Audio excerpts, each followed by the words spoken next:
Assessore, ma perché avete deciso di portare un lago in Piazzale Burchiellati?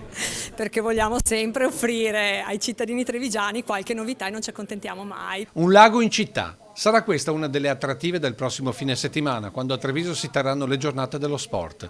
Un evento che si è raddoppiato rispetto alle scorse edizioni, sempre nella formula delle piazze a disposizione delle federazioni ed enti per promozionare le diverse discipline sportive.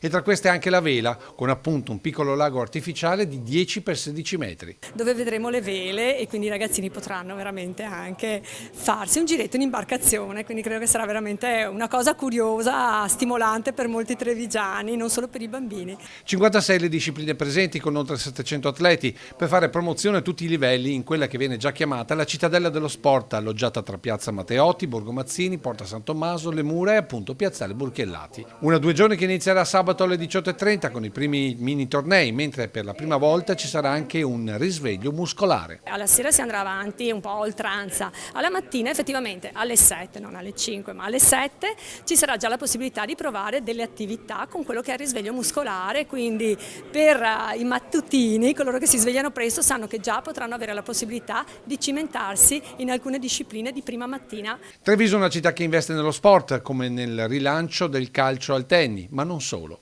Gli interventi da fare sono tanti, bisogna sistemare le piscine, bisogna sistemare la copertura del CONI e sono tutti lavori che cominceranno appena passato l'estate o al massimo il prossimo anno, perché sono già capitoli di spesa stanziati. Comune in corsa per l'asta dell'ex tennis club Zambon, una struttura da 300.000 euro con potenzialità enormi. Avendo già una proprietà lì accanto, unire quella area molto importante che è l'ex tennis club Zambon significherebbe avere la possibilità di creare un'altra cittadella dello sport con delle potenzialità davvero grandi.